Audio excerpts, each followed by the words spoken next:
Di konten terbaru ini saya ingin membahas tentang Thomas Tuchel yang ditunjuk sebagai pelatih baru Chelsea. Memang pemecatan Frank Lampard ini tinggal menunggu waktu saja.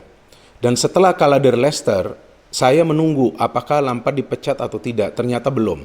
Namun setelah menang di Piala FA lawan Luton, baru kemudian muncul berita bahwa Lampard akan dipecat.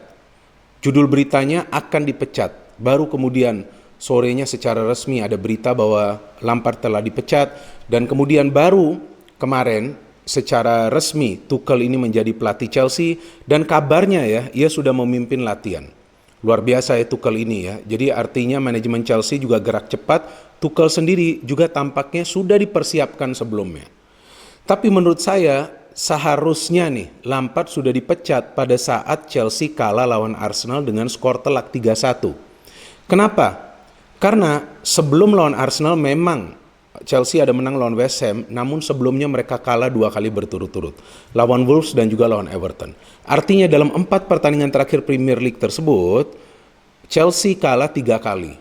Nah, dan mereka kalahnya juga dari rival mereka yang merupakan tim sekota kan, asal London dua-dua kan.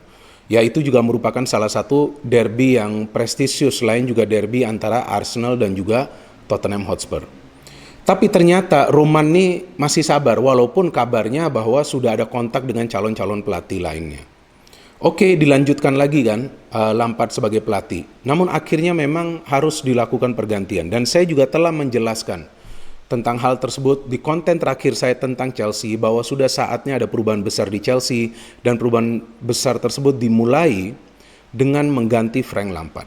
Siapapun pelatih baru yang masuk harus bisa menyatukan para pemain dan juga membangun chemistry di antara para pemain agar permainan Chelsea ini terlihat kompak di atas lapangan. Karena jujur, dalam beberapa game terakhir di bawah Lampard, walaupun di Piala FA, saya tidak melihat ada kolektivitas di antara para pemain Chelsea dalam cara bermain mereka. Sehingga banyak permainan yang mereka tunjukkan dengan mengandalkan skill individual mereka. Sebetulnya problem Chelsea ini di mana?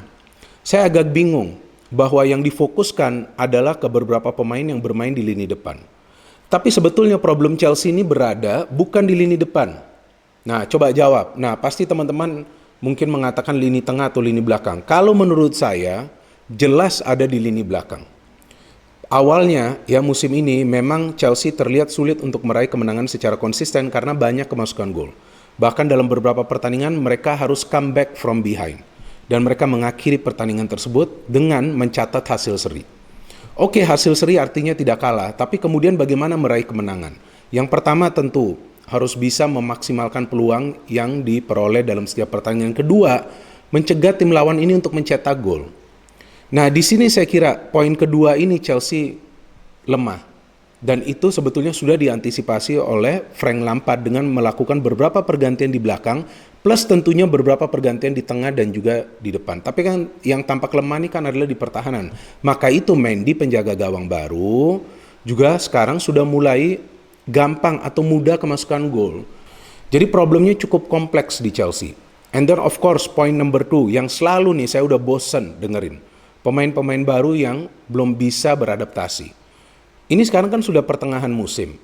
Ya saya kira alasan seperti ini sudah tidak layak lagi.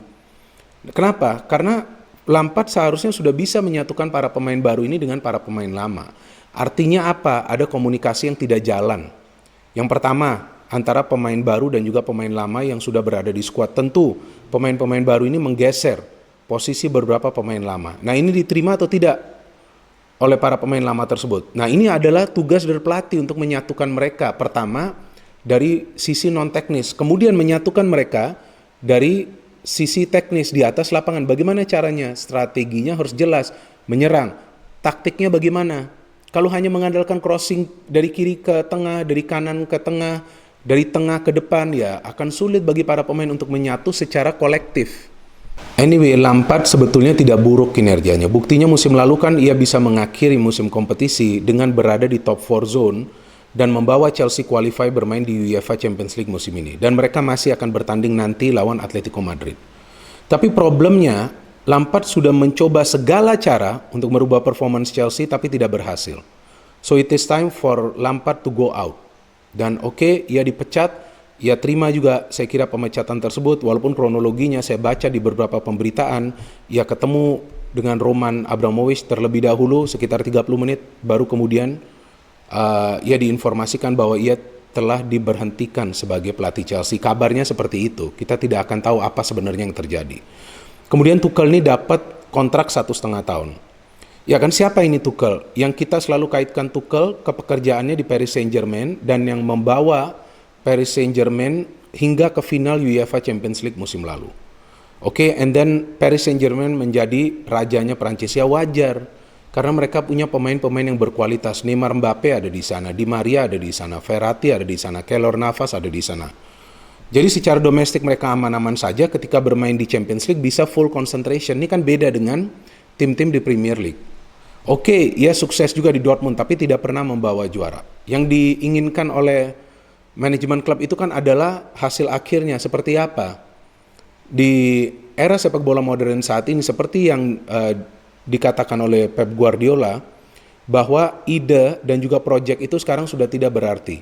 Yang dipentingkan adalah hasil akhir. Jika sulit meraih kemenangan secara konsisten, maka tinggal menunggu waktu saja akan dipecat, dan itu terjadi ke Frank Lampard. And then saya kira ini yang perlu dibenahi oleh Tuchel ini tetap berada di lini pertahanan. Teman-teman perhatikan deh, ya bagaimana track record Chelsea musim ini. Mereka menjadi tim yang sudah banyak kemasukan gol dibandingkan Tottenham Hotspur, Aston Villa, ya kan, Liverpool. Oke lah, beda dikit dengan Liverpool. Apalagi Manchester City. Nah, kenapa City bisa berada di atas? Karena mereka tahu cara menyerang yang efektif, bisa mencetak gol, tapi juga menghalangi para pemain tim lawan untuk mencetak gol lebih banyak lagi ke gawang mereka. Banyak clean sheet yang mereka catat. Dan itu juga sekarang yang sudah performanya ditemukan oleh Tottenham Hotspur. Ya kan, Tottenham Hotspur gak banyak loh kemasukan gol. Walaupun mereka memang tidak berada di peringkat nomor 1. Tapi mereka konsisten mengoleksi poin. Betul banyak draw, tapi konsisten mengoleksi poin. Bagi Chelsea kan ini kebanyakan kalahnya, kebanyakan juga kemasukan gol. Lawan Arsenal kalah 3-1, lawan City kalah 1-3, lawan Leicester kalah 2-0.